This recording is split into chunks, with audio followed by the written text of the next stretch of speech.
Sim, pode vir. Aí eu começo depois. Não? Pode vir. Não clicou ainda. Não, ainda não. Vamos lá. 3, 2, 1.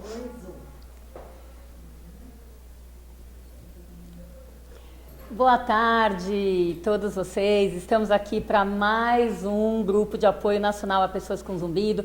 Para falar a verdade, meu dia preferido do mês. Esse aqui é nosso trabalho voluntário, onde a gente espera poder ajudar muitas pessoas aí do Brasil, distribuídas, né, ao longo do continente.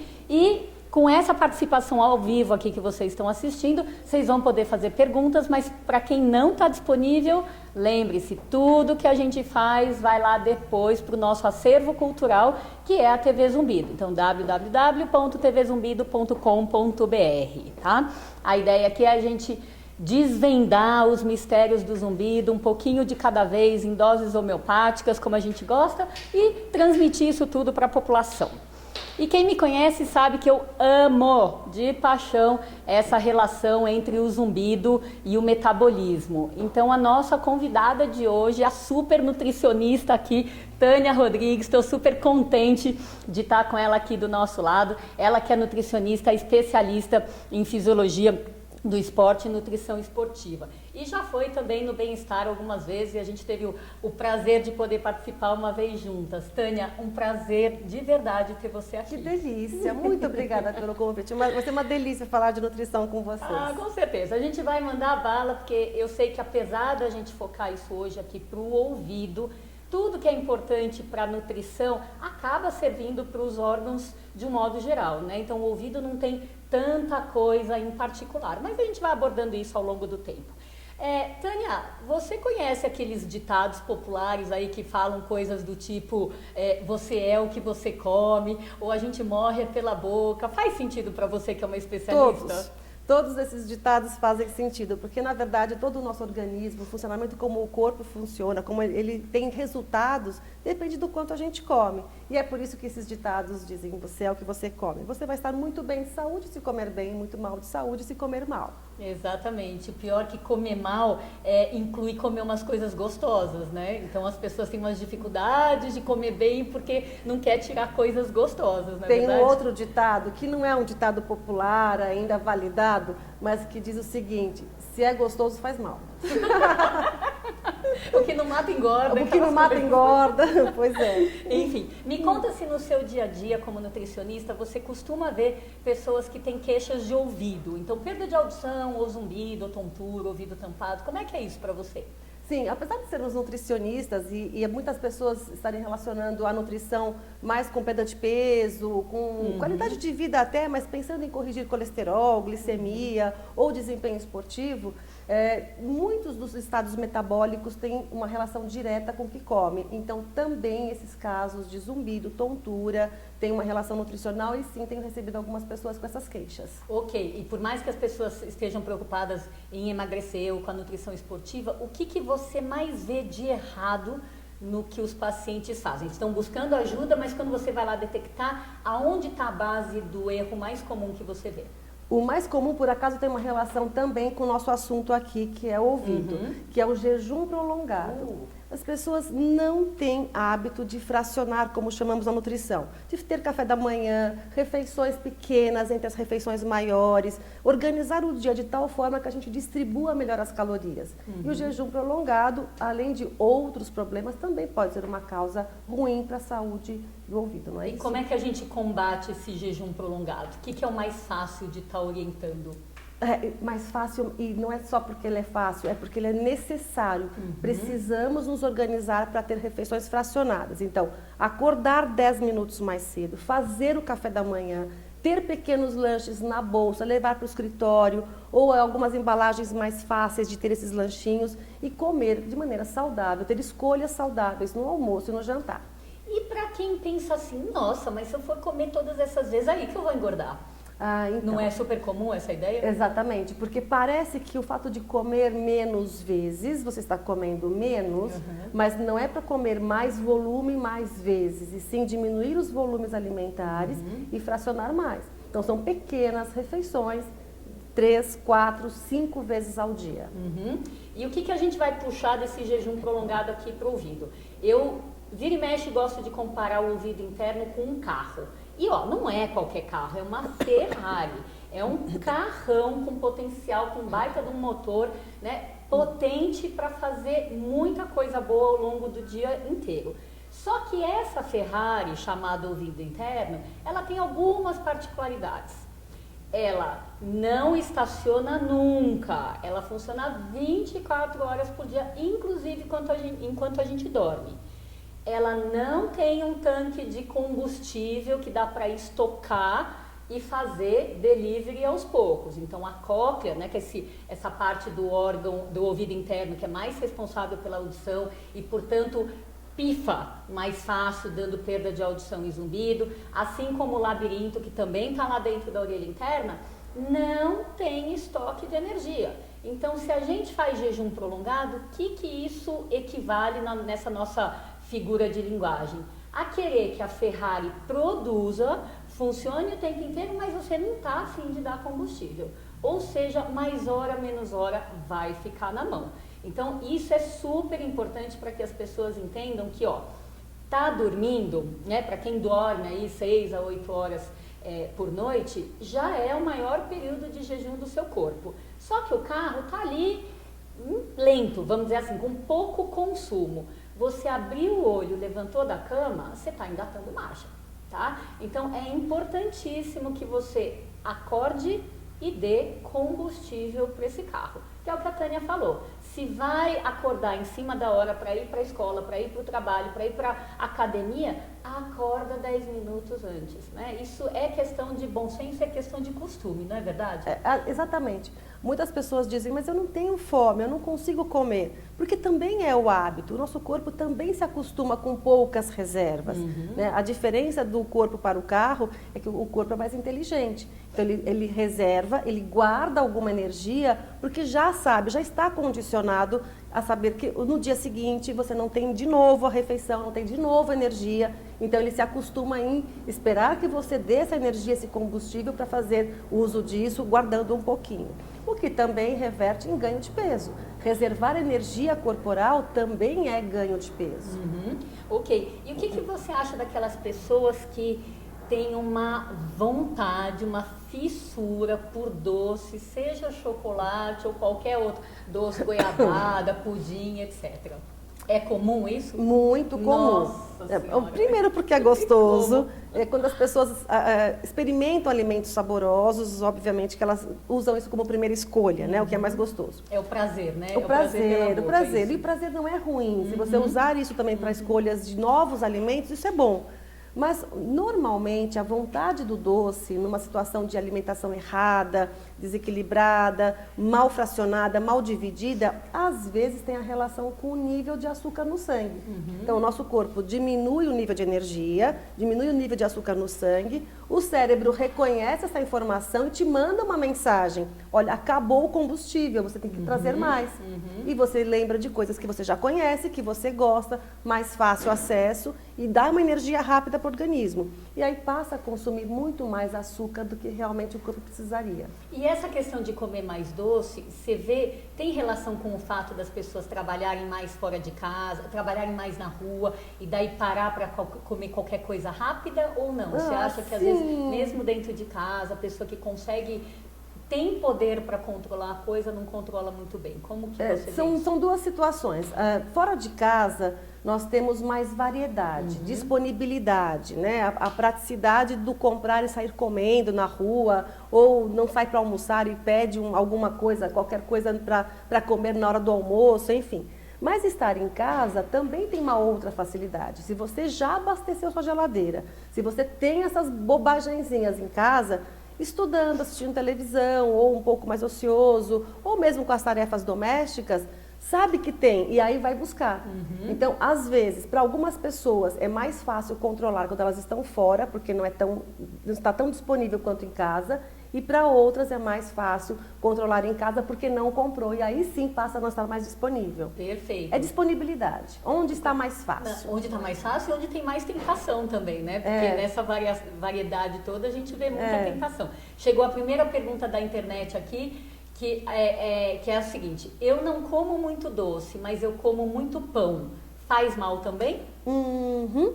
Quando a gente, e essa é uma pergunta bastante interessante, porque quando a gente fala açúcar, na nutrição a gente já pensou em tudo que se transformou em açúcar. Então, todos os alimentos fontes de carboidrato são açúcares. Os mais simples são os doces, de sabores doces, e os mais complexos são os alimentos que vão precisar de um tempo maior de digestão, mas que também, no final, vai levar açúcar para o sangue.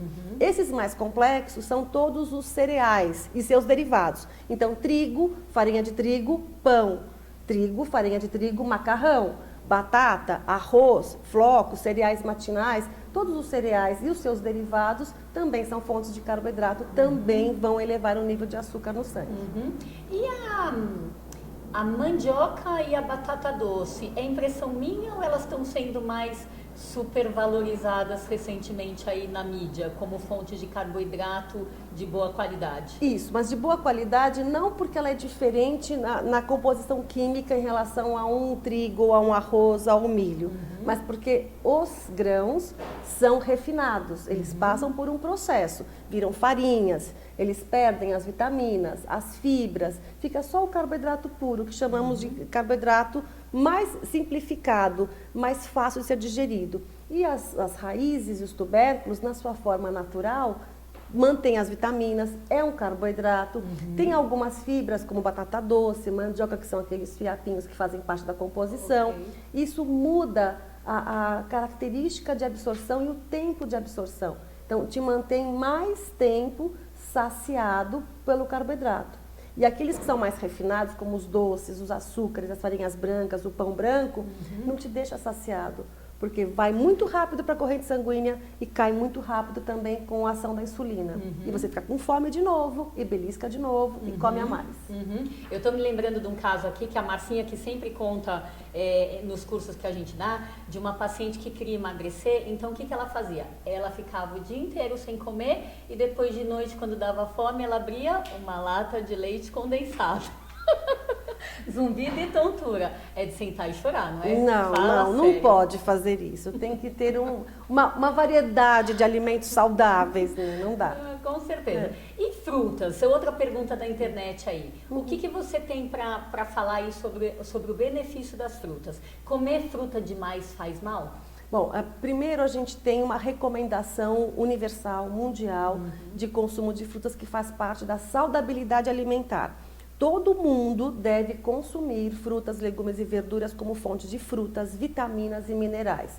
O consumo diário de aproximadamente 3 a 5 porções de frutas, o que significa uns 400 gramas de frutas dia, pode combater, diminuir e até tratar alguns tipos de cânceres, de tão importante que é. Gente, isso é muito importante. É muito importante. Todo mundo guarda isso. Porque são vitaminas imprescindíveis na formação, na ressíntese de células, de sistemas, de enzimas, para o nosso corpo funcionar. São os aditivos para aquele nosso carro que contamos agora no começo.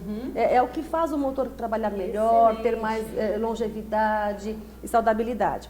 Porém, frutas, como qualquer alimento, tem sua composição química. Então, excesso de qualquer coisa faz mal. Tudo que é demais faz mal. Então, excesso de açúcares das frutas também podem trazer alguns efeitos negativos, como o problema do zumbido, da tontura. E, por curiosidade, esses tipos de câncer que a ingesta regular de frutas pode ajudar a prevenir, eles estão só no trato gastrointestinal ou você acha que tem outros tipos também?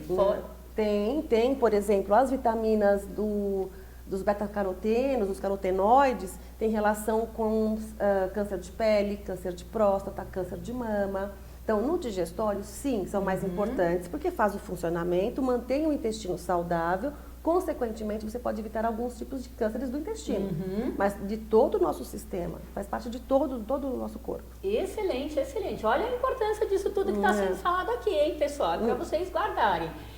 Vamos puxar de novo para o exemplo do carro. A gente já comparou o ouvido interno com o carro, que nunca para, é uma super Ferrari por natureza, né, tem uma capacidade enorme, mas o jejum prolongado equivale então a não dar combustível, e é um carro que nunca para, nunca estaciona. Puxando para essa questão que a gente falou dos doces, onde eu colocaria essa questão dentro do exemplo do carro.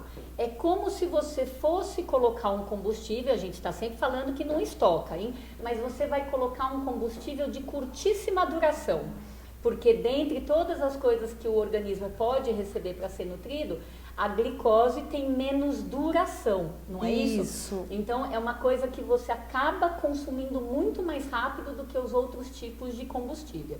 E os aditivos, que eu adorei, não tinha pensado nisso que a Tânia falou, então aí para esse carro como um lado super importante. Vamos falar um pouquinho de gorduras, de colesterol e triglicéridos. Isso também é uma coisa comum no seu dia a dia, para os pacientes que querem emagrecer. Você acha que eles já estão com colesterol e triglicéridos altos? Ou não? Tem muita gente com sobrepeso, mas que não tem colesterol e triglicéridos elevados. Como que é isso no seu dia a dia? Não tem muita relação com peso. Na verdade tem relação, mas não é imprescindível essa relação.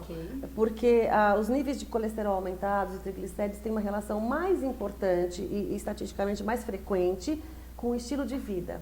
Então, sedentarismo, hábito alimentar, genética também, estresse. E aí, depois, numa outra colocação, o peso corporal. O nível de colesterol aumentado tem uma relação com sedentarismo, genética e escolhas alimentares. A quantidade de triglicerídeos, que é um outro tipo de gordura que está diretamente ligada com os níveis de carboidrato, tem a ver com essas escolhas de doces, de carboidratos, com falta de fibra, falta de atividade física. Nosso corpo precisa consumir a gordura que nós produzimos com a alimentação. Se você produz a gordura e não gasta, a gente tem esse aumento na corrente sanguínea que causa um grande problema. Ok. E daí o que é o mais fácil para a gente orientar para essa redução de colesterol e triglicéridos do ponto de vista nutricional? Em primeiro lugar, as escolhas do tipo de gordura. Nós todos precisamos de todos os nutrientes e uma pequena parte das energias do dia dependem das gorduras, até porque parte das gorduras nós não produzimos. E são gorduras que vão ter efeito importante na imunidade, na produção de hormônios, na recuperação de tecidos, de pele, de cabelo. Então, um pouquinho eu preciso, mas pouco, quantidade. Então, quanto mais frituras, mais carnes com gorduras saturadas, que são as gorduras que estão em volta das carnes, manteiga, creme de leite, chantilly, gordura trans de alguns biscoitos recheados, mais você terá problema, então, com os níveis de colesterol. Então, nada é proibido na nutrição, é tudo quantidade, equilíbrio. Perfeito. Mas você vê, por exemplo, as pessoas que têm um nível elevado de colesterol e triglicéridos, que deveriam estar se submetendo a uma mudança alimentar e que acabam preferindo fazer o uso de um medicamento para controlar ao invés de fazer esse controle alimentar? Como se parece fosse, assim, mais fácil. Isso mesmo. Só que, vamos só lembrar uma coisa para quem está nos assistindo. O colesterol, ele é formado, vamos pensar de uma maneira mais simples, por 3 partes, 3 blocos. Um dos blocos desse colesterol é saudável, ele ajuda ao nosso organismo até se proteger dos sistemas negativos cardiovasculares, dos problemas cardiovasculares. E a fração ruim, todo mundo deve ter ouvido falar isso, parte boa, parte ruim. E a medicação, ela vai agir basicamente na parte ruim, porque esse é teu risco de vida até, de morte. E a alimentação, ela faz diferente, ela promove, aumenta o nível de colesterol bom e aí consegue ajudar a parte ruim. Então, a alimentação, ela pode ser um pouco mais difícil, exigir um pouco mais de disciplina, mas o benefício, o resultado é uma saúde muito melhor do que a medicamentosa. Medicamentos são importantes, claro que são. Eles podem ser até a única forma de você baixar rapidamente aquilo que está te colocando em risco. Mas o certo é controlarmos o nível de colesterol bom e ruim pela alimentação. Então, gorduras saudáveis, abacate, óleos vegetais, castanhas, nozes e peixes, e menos gorduras saturadas, manteiga, creme de leite, sorvetes, chocolates e carnes gordas. Ok, excelente. Então, a gente está puxando isso aqui porque optar pela coisa mais simples, mais passiva, eu diria, né, com menos, que demanda menos esforço da pessoa, eu vejo isso como opção número 1, a menos que a pessoa tenha muita consciência da saúde. Então, cuidar da saúde com a base alimentar deveria ser o plano A, base alimentar e atividade física. Para os casos onde isso não é suficiente, aí sim adicionar a medicação, né? Eu acho que isso seria o básico para a gente passar aqui para todo mundo.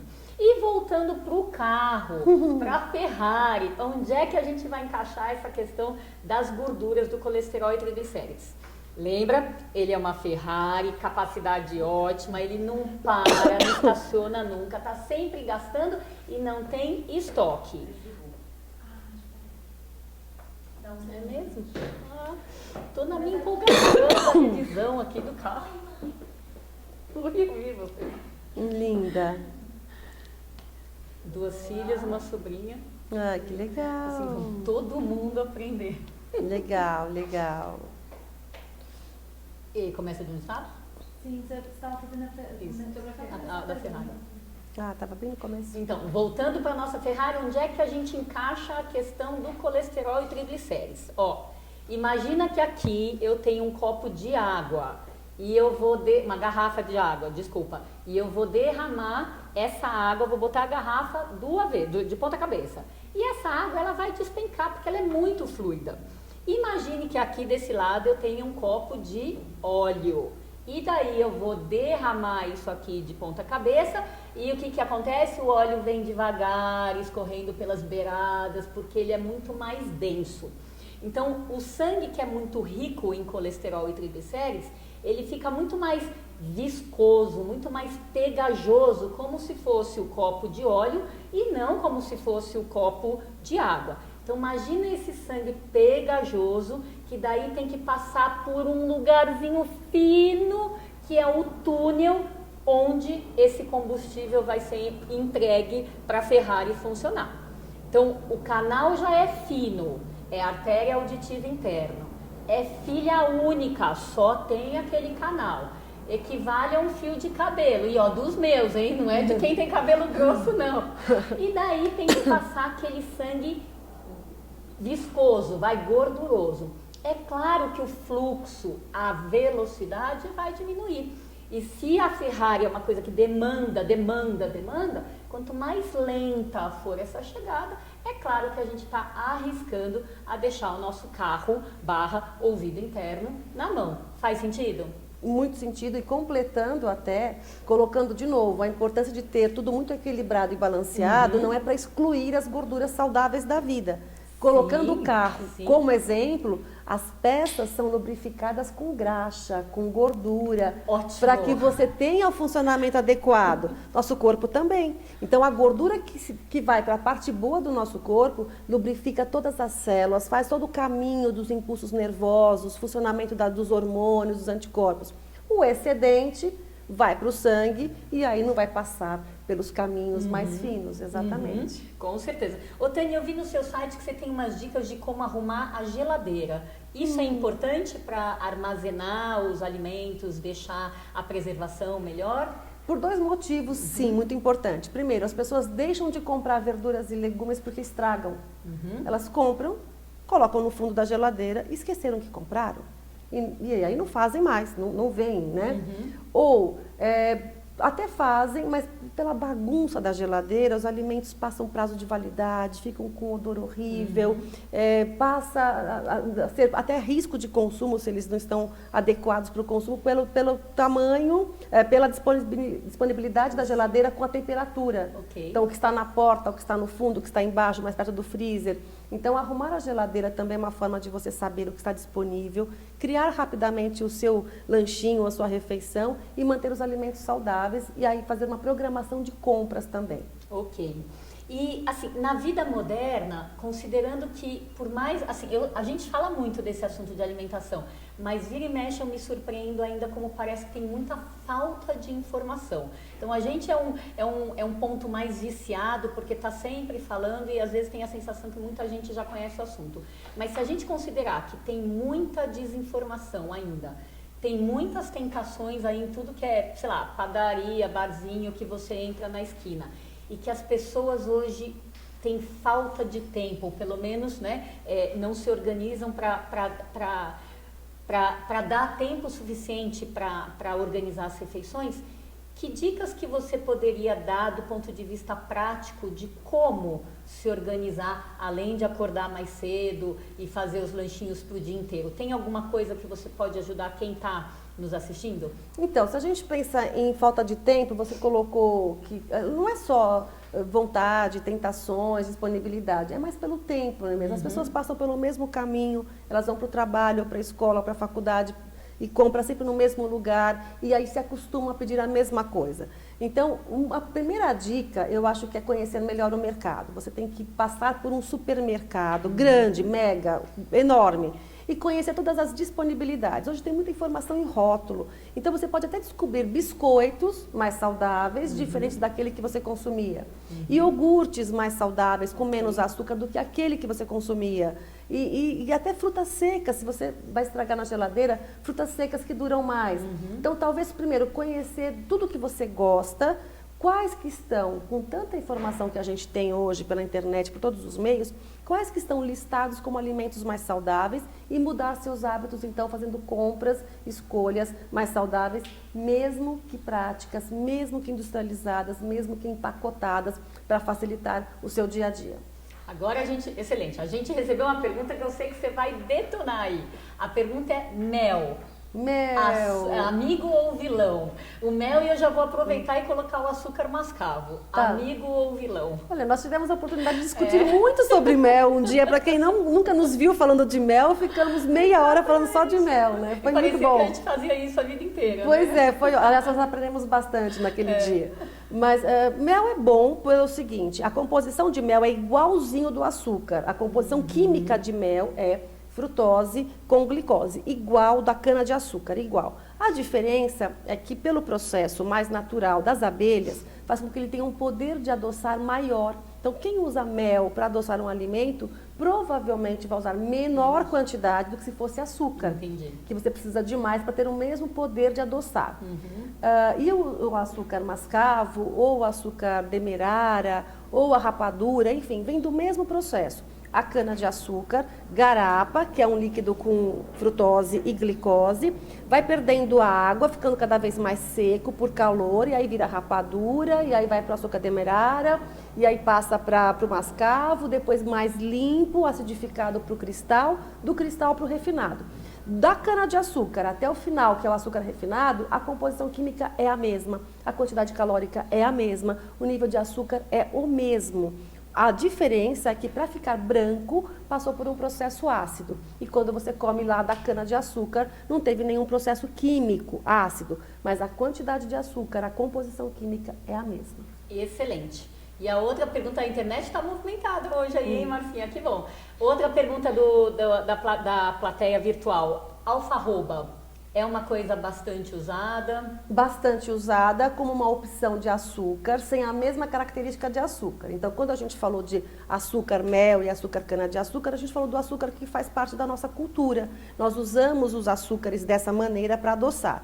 De outra forma, em lugares que não tem a cana-de-açúcar, por exemplo, a alfarroba é uma casca, é uma parte mais endurecida que tem na sua composição química o poder de adoçar, mas não tem o mesmo poder de elevar o nível de açúcar no sangue. Então, pode ser uma opção mais natural, sem tornar o alimento com os mesmos efeitos de doce. Ok. Essa questão da alfarroba eu aprendi com um paciente médico, diabético, não conseguia largar o chocolate e tinha tontura, zumbido e perda de audição e veio pedir pra gente ajudar. Eu falei assim, vamos negociar, né? Vamos negociar. A gente já tá com diabetes, não consegue tirar o doce, tem que ter alguma coisa errada aí.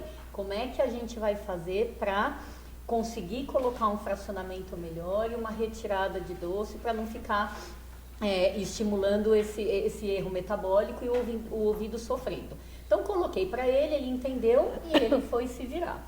Então, um mês depois, ele voltou com essa ideia. Com achado. Eu sobrevivi por causa da alfarroba, e na época eu não conhecia, né? E daí eu entrei no site, e hoje é uma coisa que eu mostro para muitos pacientes, né? Que quem aprendeu a manipular ali a alfarroba faz produtos com a caríssima de chocolate, né? Textura, Então, tudo. cor. Isso. Aí esse paciente me trouxe uma barrinha para eu experimentar, né? E que eu achei assim, parece uma coisa um pouco mais fibrosa do que o chocolate, mas assim, o outro é a cara.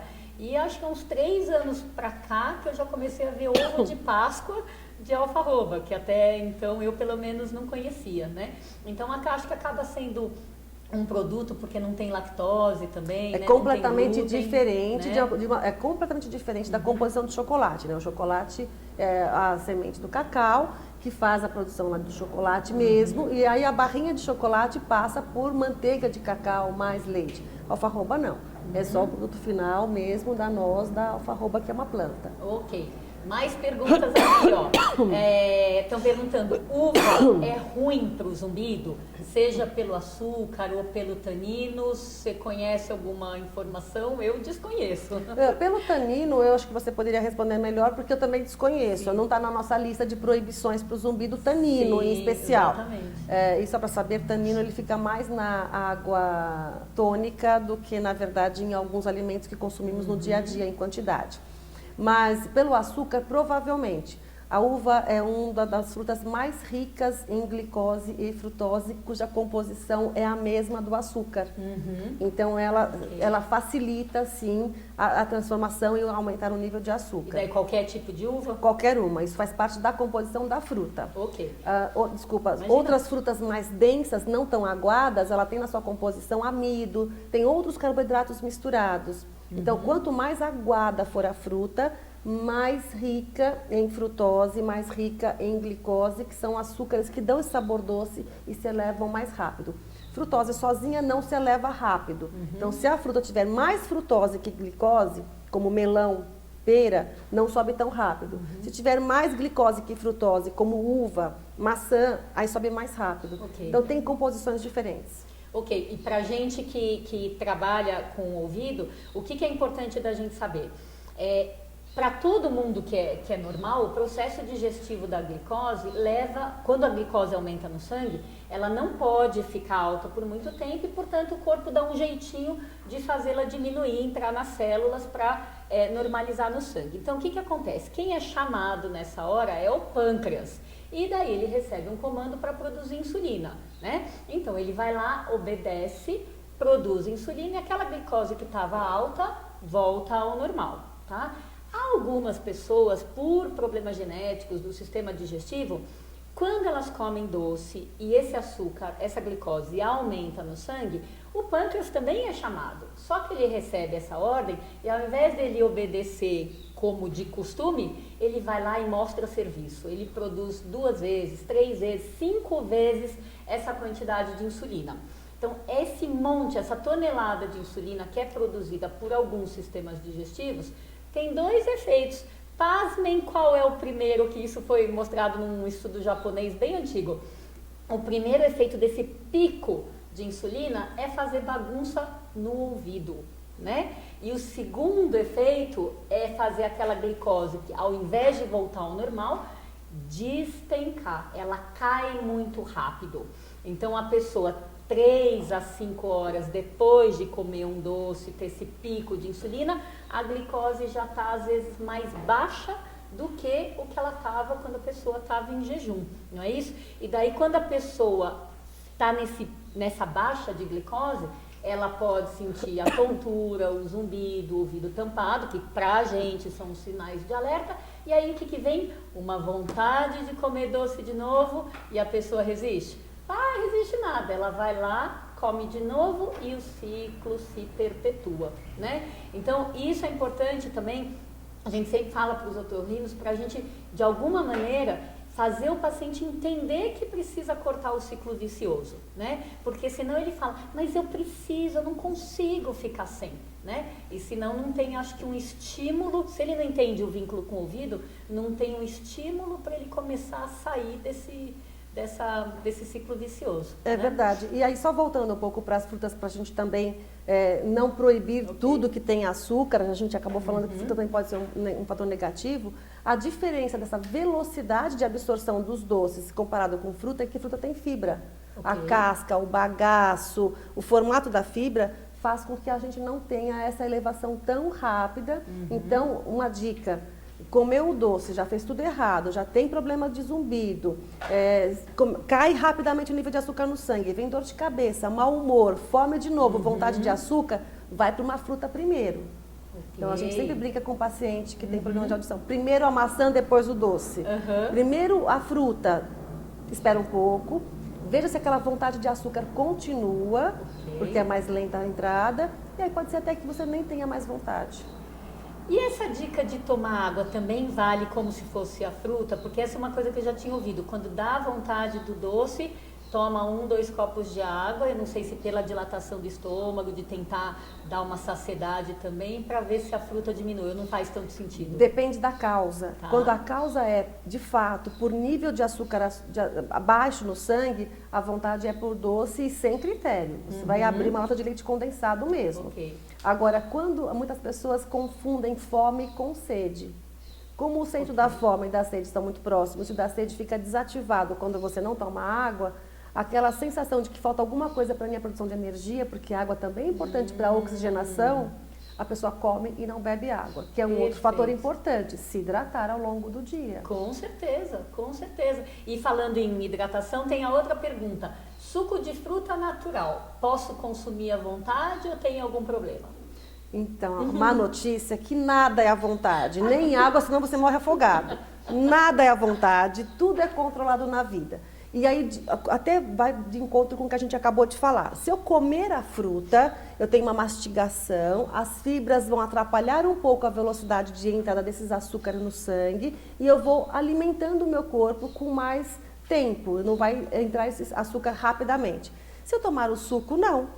Se eu tomar o suco, ele vai tudo de uma vez, não tem mais a fibra, ou a fibra foi dilacerada em liquidificador ou processador, e aí passa muito mais rápido. A quantidade de açúcar que se recebe no sangue através de suco é maior e mais rápida do que se fosse comer fruta.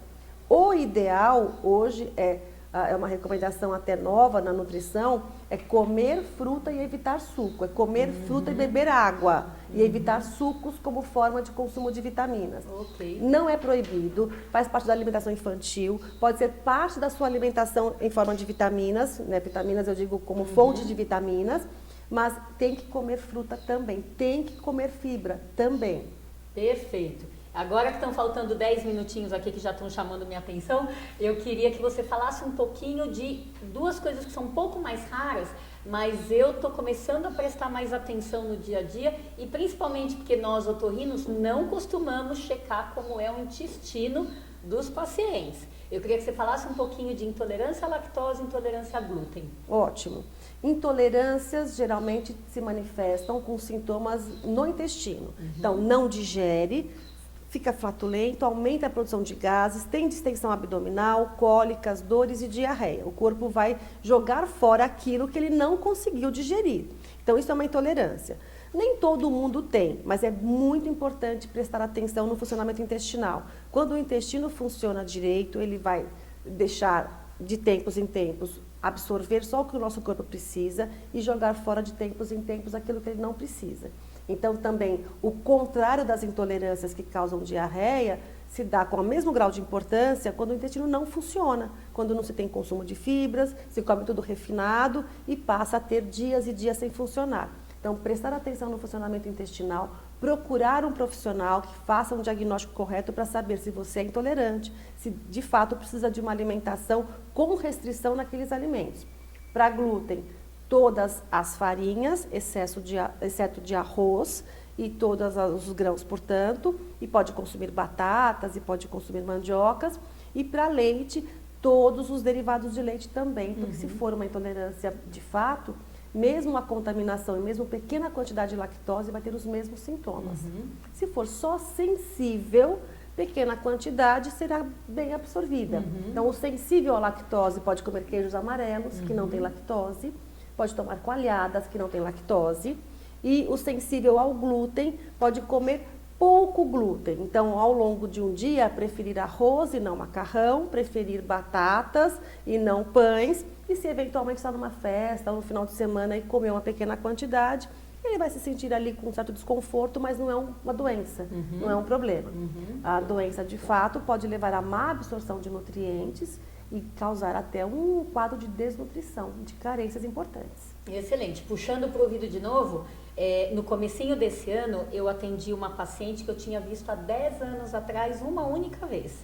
Ela tinha tontura, tinha zumbido, ela tinha acabado de saber que ela tinha doença celíaca, né? Então, essa restrição, precisava dessa restrição do glúten, estava numa fase assim meio revoltada ainda com esse diagnóstico e no fim eu lembro que foi uma consulta até tranquila porque a gente só orientou e explicou como é que funciona o carro, né? O carro do ouvido, né?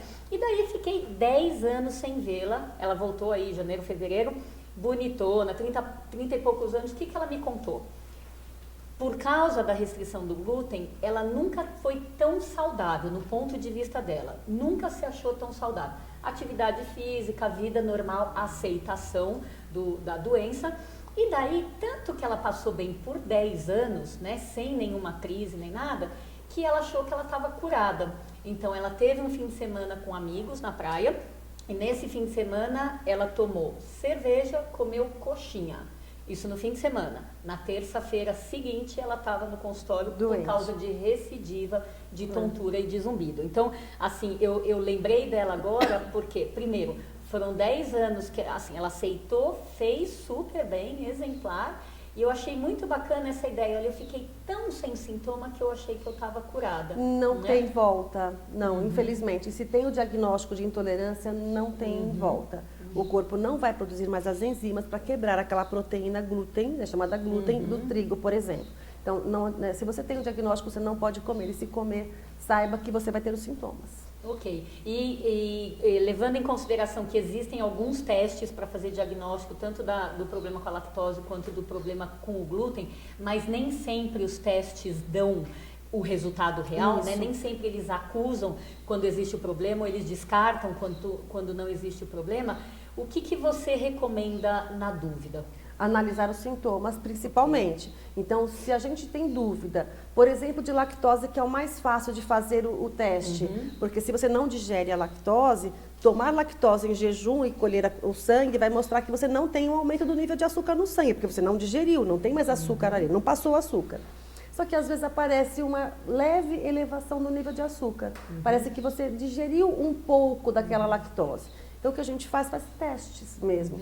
Retira tudo, vê como é a sensação, como se sente, como digere, como é a produção de energia, como fica a pele, como fica o funcionamento do intestino, para que a gente tenha, então, uma conduta do que é o mais ou menos. Então, ela é sensível, ele até pode comer de vez em quando, e aí criamos juntos uma frequência que não vai causar nenhum problema de saúde. Então, uma vez por semana, uma vez a cada 2 dias, porque ele faz um curso noturno e não tem opção naquele momento, mas evitando sempre que possível para ele ter o bem-estar de não provocar essa irritação, essa inflamação intestinal. Excelente. Vamos arrematar aqui com os 5 mandamentos de Tânia Rodrigues para vocês aí, para a gente estraçalhar. Fala aí. Você achou? O que você acha importante? Eu achei o máximo. Pois 5 mandamentos é aquela coisa, olha, não dá para escapar disso, né? Então detona aí para a nossa plateia. Eu não sei nem se eu vou lembrar todos, porque faz tanto tempo que a gente escreveu isso. Pois é, a gente falou da hidratação, né? A gente comentou aqui também. A gente acha muito importante que as pessoas se acostumem a se hidratar, que levem garrafinhas no carro, no escritório, copos, enfim. Distribua, né? Para não esquecer. Porque você vai, no escritório eu tomo, mas em casa não. Então, no quarto tem uma garrafa, na cozinha tem uma garrafa, no banheiro não importa. E aí a gente se acostuma a tomar água aos poucos. Nunca fazer jejum, né? Isso para mim é regra, não pode. Então, mas eu não tomo café da manhã. Se você, pelo menos, quebrar o seu jejum com um alimento, você já começou o processo e vai aprender de alguma maneira. Então, abrir e tomar um iogurte, tomar um café com leite, ou pegar só um pão integral, por exemplo, qualquer coisa, quebre seu jejum. E se não dá pelo menos, pega as coisas de casa e vai comendo no caminho. Isso aí. Exatamente. Se tiver atividade física, a gente recomenda muito, né? Atividade física faz parte do processo de saúde. Não precisa ser um grande atleta, mas nunca faça em jejum também. A gente não vai emagrecer mais rápido, vai só diminuir a produção de energia e pode perder massa muscular se tiver jejum. O jantar, que deve ser a refeição mais leve. É verdade. Isso porque a gente tem uma relação com o peso. Todo mundo Isso. procura perda de peso. E um dos erros também é fazer o jantar a maior refeição do dia. Comeu mal durante o dia, chega à noite morrendo de fome e come demais. Errado. À noite o nosso metabolismo está mais baixo. Precisamos comer menos no jantar e mais no almoço. Eu falei assim? E falou a falta quinta, que é a questão do alimento rico em carboidrato, meia hora antes Para da atividade, quando eu falei que não era para né? jejum, essa é a dica. Algum alimento fonte de carboidrato. Então aí valem os biscoitos, o pão, o arroz, a batata e vai fazer sua atividade física. Excelente. Então, o que a gente quer deixar claro para vocês aqui, ó. Todo esse assunto que foi aqui super bem falado aqui pela Tânia, ele é importante para todo mundo, 100% das pessoas com zumbido ou sem zumbido. Ou para quem já tem zumbido, é super importante para o futuro, para evitar a piora, porque a gente fala, a alimentação é a base do bom funcionamento corporal, da cabeça até a unha do pé. Mas as pessoas que estão nos assistindo, a gente sabe aí que já tem pergunta, tem algum alimento que melhora o zumbido, que faz o zumbido desaparecer? Eu não conheço, você conhece? Não. Um alimento para você começar a comer, a gente não conhece, mas a ideia nem era essa. A ideia é que todo mundo que está aí nos assistindo possa refletir. Será que eu, que tenho zumbido, faço ou não faço algum dos erros alimentares que foram explicados aqui? Porque se você tem zumbido e faz o erro alimentar, tem chance das coisas estarem andando juntas. Então vamos corrigir o erro alimentar para ver se você, por tabela, acaba melhorando do zumbido. Então essa questão que a gente sempre fala, para quem quer cura do zumbido, cadê a cura do zumbido, que para a gente é uma melhora de 100%, é importantíssimo que a gente veja se está com a base boa.